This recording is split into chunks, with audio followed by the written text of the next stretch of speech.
Every day, a truth is revealed.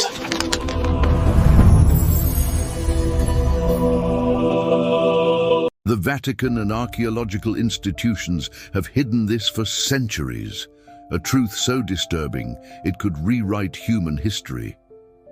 Imagine a world where the Bible describes beings that defy our very understanding of life. In 1947, a shepherd looking for a lost goat stumbled upon caves that held ancient scrolls. What he found there, and what scholars later discovered, was so shocking it was never fully revealed. Why were these texts locked away? What do they reveal about the origin of the legendary Nephilim, the giants mentioned in Genesis? Brace yourself, because what you're about to discover about the true inhabitants of ancient Earth will shake your worldview. The Book of Genesis, in chapter 6, verses 1 to 4, makes a brief but incredibly enigmatic mention. It speaks of the sons of God who saw the daughters of men and took them for themselves, begetting the Nephilim. Who were these sons of God? Fallen angels, extraterrestrials. And who were these Nephilim? Giants, beings of immense power.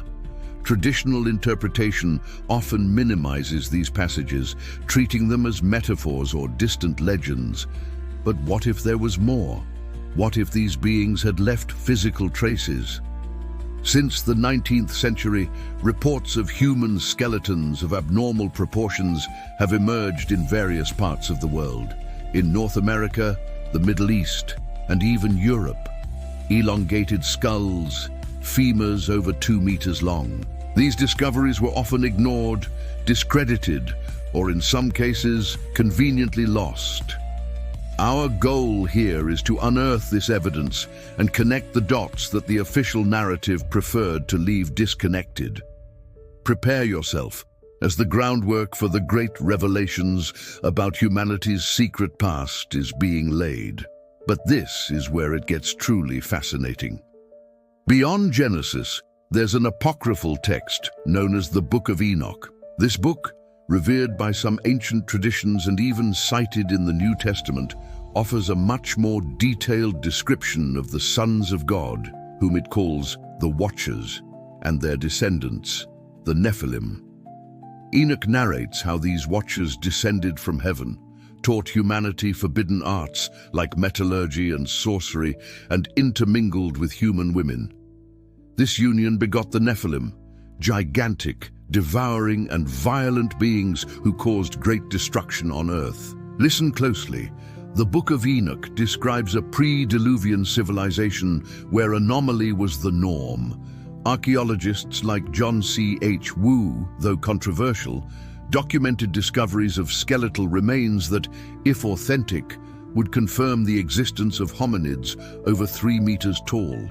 In 1883, in Warren County, Pennsylvania, the finding of 7-foot skeletons with abnormal skulls was reported, and in 1912 in Wisconsin, a group of archaeologists unearthed 18 skeletons measuring between 7.5 and 10 feet tall. This alone should make you think.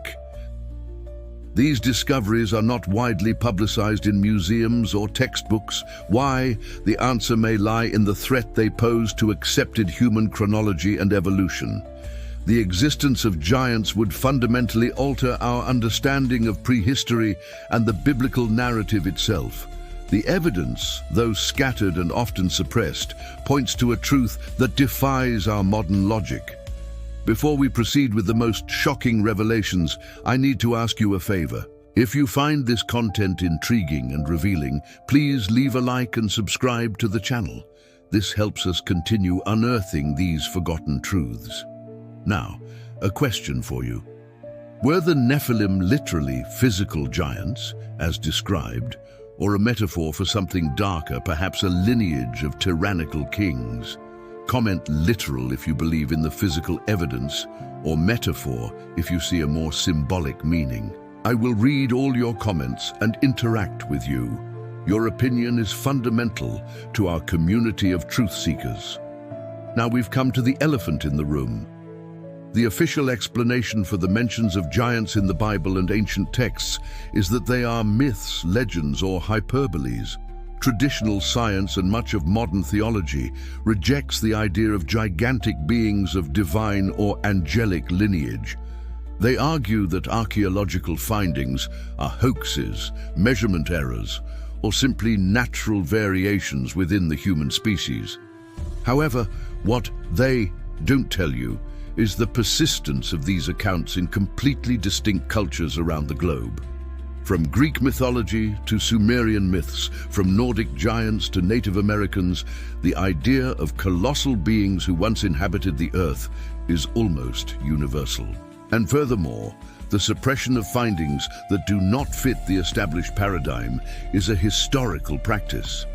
Anomalous fossils have been discarded, and discoveries have been lost in the vast archives of museum collections.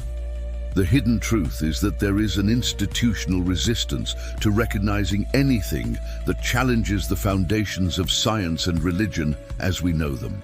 The controversy isn't just about whether the Nephilim existed, but about our collective willingness to look at the evidence with an open mind. This is the aha moment. If the Nephilim existed as physical beings, descendants of a union between the sons of God and daughters of men, it changes everything. This not only validates biblical passages previously considered allegorical, but also redefines our understanding of human history. We might not be the only intelligent species to have inhabited this planet, and our lineage may not be as pure as we've been led to think. The existence of giants would challenge Darwin's theory of linear evolution, suggesting interventions or coexistences of different types of hominids in periods that just don't fit the accepted model. What does this mean for religion? It means that ancient texts can be literal accounts of real events and not just parables. The fall of angels and their interaction with humanity becomes a historical event, not just a theological one. This knowledge shatters the belief that humanity developed in isolation, without external or genetic influences from beings of another dimension or origin. It establishes a new perspective. Earth's history is much more complex and fantastic than we've ever been told. So, why does this mystery of the Nephilim matter to us today? First lesson, always question the official narrative. Don't accept ready-made truths, especially when there are gaps and inconsistencies. Second lesson, history is far richer and stranger than we can imagine. Our ancestors experienced things we can barely conceive of. This invites us to a state of intellectual humility. Third lesson, the power of information. What is hidden and what is revealed shapes our very perception of reality. Seeking the truth, even if it's uncomfortable, is an act of freedom. And the fourth lesson, the very nature of existence. If there are beings that transcend our understanding, it opens doors to a more expansive and less materialistic worldview. We began this journey by questioning the hidden truths about the Nephilim, the biblical giants. We delved into apocryphal texts, suppressed archaeological evidence, and theories that challenge both science and religion. The story we've been told is incomplete. There is a forgotten past, inhabited by beings who walked among us and left their indelible mark. And the search for this truth continues. If this video expanded your mind, if it made you think, please leave a like, subscribe for more content like this, and share it with everyone who you think is also seeking the truth. What other biblical mystery would you like us to investigate? Leave your suggestion in the comments. Remember, truth fears no investigation.